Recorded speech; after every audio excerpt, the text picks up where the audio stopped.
묵상하심으로 11월 26일 월요일 새벽 기도회를 시작하겠습니다.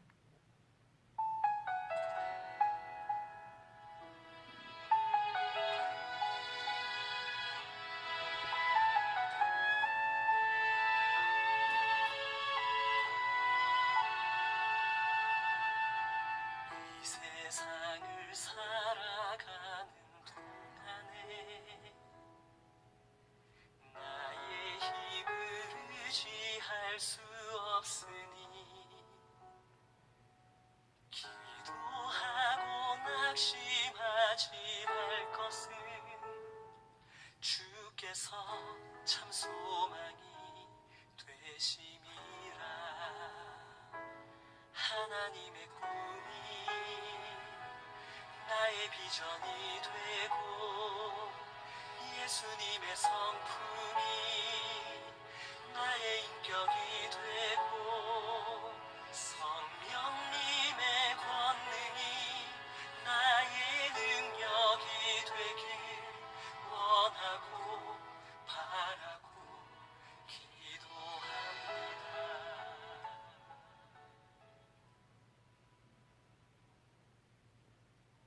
오늘 우리에게 주시는 하나님의 말씀은 예레미야 48장 11절에서 25절까지 말씀입니다. 모압은 젊은 시절부터 평안하고 포로도 되지 아니하였으므로 마치 술이 그 찢기 위에 있고 이 그릇에서 저 그릇으로 옮기지 않음 같아서 그 맛이 남아있고 냄새가 변하지 아니하였도다. 그러므로 여호와께서 말씀하시니라. 날이 이르리니 내가 술을 옮겨 담는 사람을 보낼 것이라. 그들이 기울여서 그 그릇을 비게 하고 그 병들을 부수리니 이스라엘 집이 베델을 의지함으로 수치를 당한 것 같이 모압이 그못으로 말미암아 수치를 당하리로다. 너희가 어찌하여 말하기를 우리는 용사요 능란한 전사라 하느냐. 만군의 여호와라 일컫는 왕께서 이와 같이 말하노라. 모압이 황폐하였도다. 그 성읍들은 사라졌고 그 선택받은 장정들은 내려가서 죽임을 당하니 모압의 재난이 가까웠고 그 고난이 속히 닥치리로다. 그의 사면에 있는 모든 자여, 그의 이름을 아는 모든 자여, 그를 위로하여 말하기를 어찌하여 강한 막대기 아름다운 지팡이가 부러졌는고 할지니라. 디몬의 산은 따라 내 영화에서 내려와 메마른 데 앉으라. 모압을 파멸하는 자가 올라와서 너를 쳐서 내 요새를 깨뜨렸음이로더라. 아로엘에 사는 여인이여 길 곁에 서서 지키며 도망하는 자와 피하는 자에게 무슨 일이 생겼는지 물을지어다. 모압이 패하여 수치를 받나니 너희는 울면서 부르짖으며 아르논가에서 이르기를 모압이 황폐하였다 할지어다. 심판이 평지에 이르렀나니 곧 홀론과 야사와 메바앗과 디본과 느보와 벳디블라딤과 기랴다임과 벳가물과 벳모온과 그리옷과 보스라와 모압 단 원근 모든 성읍에로다. 모압의 뿔이 잘렸고 그 팔이 부러졌도다. 여호와의 말씀이니라.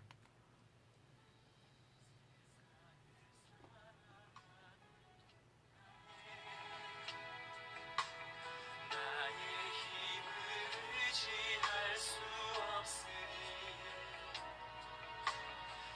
기도하고 낙심하지 말 것을 주께서 참 소망이 되시니라.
예레미야 46장부터 51장까지는 유대민족 주위에 있던 이방민족들, 애굽, 블레셋, 모압, 암몬, 에돔, 다메섹, 게달과 하솔, 엘람, 바벨론에 대한 하나님의 심판의 메시지가 나옵니다.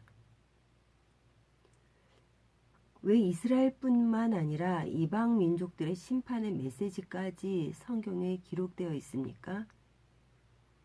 하나님은 이 세상의 창조주이시기에 온 세상이 하나님의 계획과 섭리 안에 있기 때문에 그렇습니다.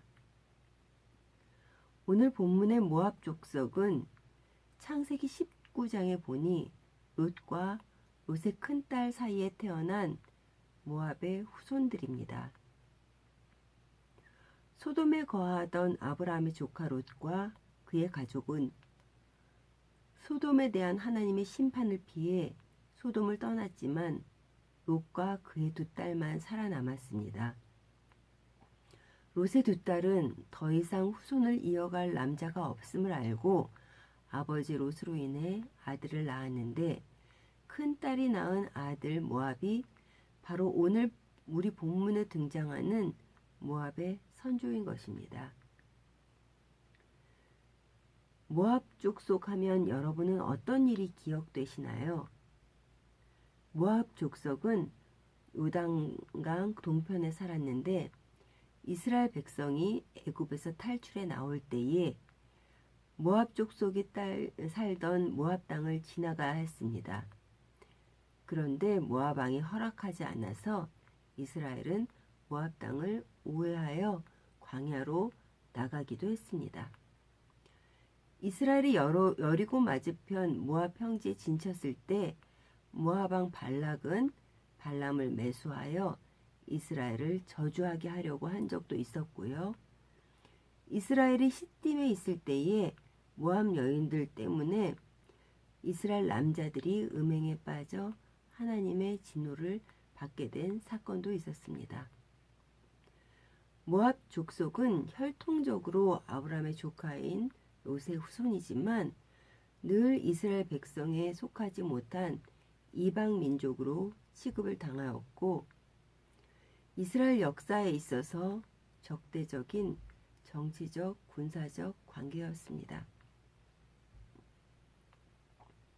하나님께서는 예레미야를 통해 모압 족속에게 심판의 메시지를 전합니다. 심판의 이유는 이렇습니다. 7절에 보니 내가 내 업적과 보물을 의뢰함으로 라고 기록되어 있습니다. 모압에는 튼튼한 요새가 각 지역마다 있었고 도시들에는 수많은 농산물로 가득 찬 창고들이 있었습니다. 그래서 그들은 적의 침입 없이 평안을 누리며 어려움 없이 지낼 수 있었습니다. 오늘 본문 11절에 모압의 그러한 모습을 묘사하고 있습니다. 모압은 젊은 시절부터 평안하고 포로도 되지 아니하였으므로 마치 술이 그 찌기 위에 있고 이 그릇에서 저 그릇으로 옮기지 않은 같아서 그 맛이 남아있고 냄새가 변하지 아니하였도다. 그들은 그들이 만들어낸 업적과 그들이 가지고 있는 재산을 의지했다는 것입니다. 사랑하는 성도 여러분, 모압 족속의 생활은 누구나 부러워할 만하지 않습니까? 그러나 세상 것을 의지하면 할수록 하나님께 가까이 가기는 참 어렵습니다. 그러한 업적을 이룰 수 있도록 하신 하나님께 영광을 올려드려야 하고 풍족하게 주신 하나님께 감사드리며 그것들을 또한 이웃에게 흘러보내야 하는 삶을 살아야 하는데 말입니다. 그래서 우리가 풍족할 때 조심해야 합니다. 사단은 교묘하게 이러한 틈을 타서 영적 긴장의 끈을 놓치게 합니다. 그럴 때 더욱 하나님 안에서 나 자신을 돌아보아야 합니다. 계속해서 모압이 심판받는 이유가 13절에 나옵니다. 이스라엘 집이 베델을 의뢰함으로 수치를 당한 것 같이 모압이 그못으로 말미암아 수치를 당하리로다. 북이스라엘의 왕이 된 여로보암은 이스라엘 백성들을 예루살렘에 올라가지 못하게 하려고 베델과 단에 금송아지를 세워놓고 거기에 제사를 드리게 했습니다. 하나님만 섬겨야 하는 이스라엘 백성들은 계속되는 우상 숭배로 결국은 아수르에 망하고 백성들은 흩어지게 됩니다. 모압도 그들이 섬기는 신인 그못으로 인해서 그렇게 된다는 것입니다. 그모스는 전쟁의 신으로 특히 전쟁 중에 전세가 불리하게 되면 사람을 제물로 바쳐 승리를 기원했습니다. 실제로 모압 왕 메사는 열왕기하 3장 27절에 기록된 것을 보면 이스라엘과의 전투 중에 전세가 불리해지자 자신의 맏아들을 제물로 바쳐 불로 태워 그모스 신에게 제사를 지냈습니다. 그들은 포로가 돼 보지 않았으니 더욱 전쟁의 신이 지켜준다는 어리석은 생각을 했을 것입니다. 그래서 모압의 메사는 왕위를 물려받을 맏아들까지도 제물로 바치는 무모한 짓을 했던 것입니다. 모압 족속은 롯의 후손으로서 땅을 상속받은 사람들이었지만 신앙의 유산이 대대로 내려오지 않았습니다. 그들은 그들의 업적, 재산이 우상이었고 전쟁의 신인 그모스가 그들의 우상이었습니다. 아무리 세상에서 누린다 할지라도 부러워하지 마십시오. 하나님이 없는 그들은 결국 멸망인 것입니다. 사랑하는 성도 여러분, 하나님께 온전히 올려드려야 하는 영광을 내가 받고 있지는 않습니까? 사단은 하나님께 영광을 올려드리는 척 하면서 자신이 영광을 받게 만듭니다. 그래서 정신을 똑바로 차려야 합니다. 우리가 하는 모든 것, 우리의 가진 모든 것을 통해서 오직 하나님만이 영광을 받으실 수 있습니다. 이 사실을 꼭 기억하시기 바랍니다. 오늘도 우리에게 말씀으로 임하시는 하나님께 감사와 찬양을 올려드리는 시간들이 되시기를 간절히 소원합니다.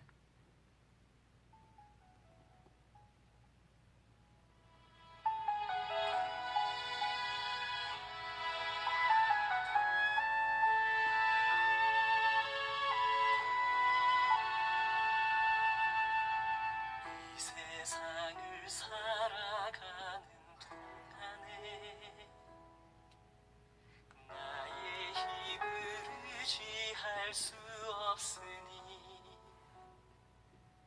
기도하고 낙심하지 말 것은 주께서 참 소망이 되심이라. 하나님의 꿈이 나의 비전이 되고 예수님의 성품이 나의 인격이 되고 성령님의 권능이 나의 능력이 되길 원하고 바라고 기도합니다.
비전이 되고 예수님의 성품이 나의 인격이 되고